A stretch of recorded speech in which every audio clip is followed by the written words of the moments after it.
Hello YouTube, this is ChardarYuGiOh here, just coming on really quick to complain and just ask why this card was ever printed. As you see, this card is Soul Charge. It's an old anime card. This is the Wikia right here, and this was posted on a Yu-Gi-Oh! Konami blog article. This card is real, and it works exactly as it's printed. If you can read it here, it says, target any number of monsters in your graveyard, special summon them. If you do, lose 1,000 life points for each monster special summoned by the effect. You can only activate one per turn, and you can't conduct your battle phase the turn you activate this card. So, basically, this is a generic rekindling. You can pay 1,000 life points to bring back any monster, and you skip your battle phase. Since you skip your battle phase, it would be difficult to OTK with it, but this card is still, I don't care what the restrictions are, this card is just stupid. It's like, maybe if it was target one monster, pay the 1,000, and you can't attack, that's just a better balanced monster reborn, maybe, but any number, we limited rekindling. We banned Monster Reborn. We call the Haunted at 3, but graveyard recursion effects, we hit most of them. Premature Burial, Dimension Fusion. This card is very reminiscent of Dimension Fusion, except your graveyard is a lot more accessible than is your Banished Zone, and Dimension Fusion was banned. Now, this card comes out in the Waking the Dragon set, Dragons of Legend, and appears to be, from the stock picture posted on the website, a super rare. And it's a hidden arsenal set, which means nothing but supers and secrets, which means this card is going to be easy. Everyone will have this card, and every deck can play this card. Gear Gaia, you get another OTK cool, because they weren't stupid enough. You can bring back a Yamato at the cost of only 1,000 life points. Bring back a single Yamato. Fire Fist, you can bring back a bear and a gorilla, use both their effects, overlay into a Tiger King or a Kagutsuchi or whatever.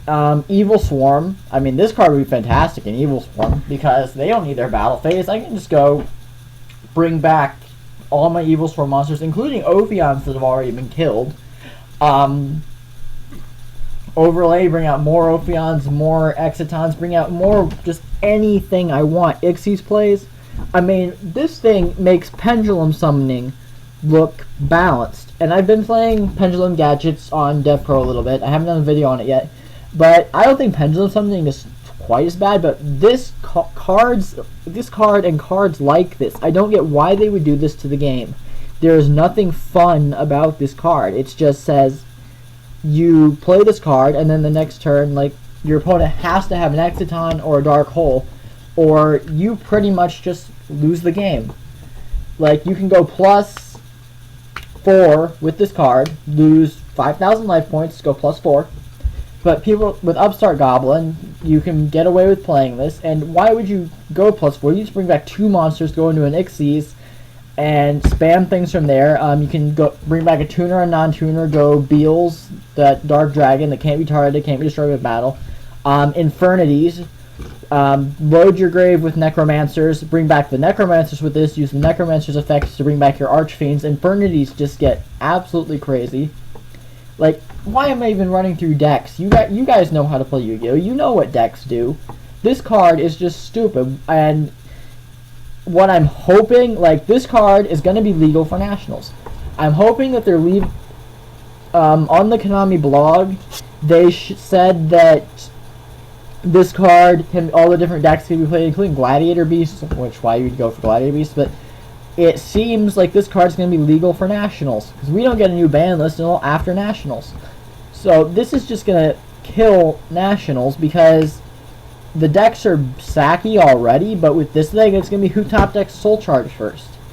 Or if they do play Soul Charge and people start decking Ceasefire and Just Desserts and whatever that is, and maybe it'll just be a burn format, but I'm hoping that this card is either limited immediately on release, nothing on the article implies that it will be, banned on release because it's an anime card, but because they added a bunch of other restrictions to it, I don't think they will, or that it's not legal at Nationals for whatever reason, or an emergency ban, which we haven't had an emergency ban in a long time, but this card is absolutely crazy. Curry Bandit was bad.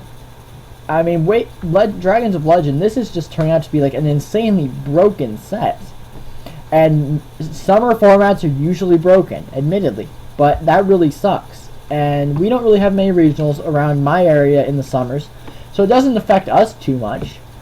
But maybe people just get tired of being sacked like this, because my locals doesn't have many good players. So people just might get tired of going against this thing, and people might start leaving locals. And I just think that if they don't slow, like they always do so well over fall and winter with hitting decks and balancing decks, and then in the summers they just release stuff like this, or E-Dragons, or Dino Rabbit, Wind Up Loop, and Zectors. But I want to know why they do this. I mean, if it's a super rare, it's not going to sell the set, and it's an anime set, it's a collector set. People are going to buy it just because it's cool. Like, I loved Waking the Dragons. That was a great arc, and people with nostalgia or they're gonna want to play this thing. They're gonna want to buy the set. So they don't need stupid broken cards. Like, I just got, I'm not gonna lie, 48 is a good friend of mine into Magic, and he says Magic is a better game just because you don't get sacked. So I sacked him in Magic, but not the point.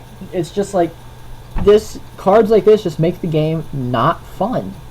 And I love this game, and I want it to stay around for a while because I want to keep playing through college, because honestly, hobbies are kind of my life. I make a lot of friends through hobbies, and that's just what I spend my time doing. So if they kill a game that I love, and I really hope they don't, but I don't see cards like this going well. And maybe they'll do something with ban it or whatever, and the formats are usually really good over the winter. So I think they're making progress, but every time I start to think they're making progress, they just release a card like this. Now, leave what you think of this card down below in the comments.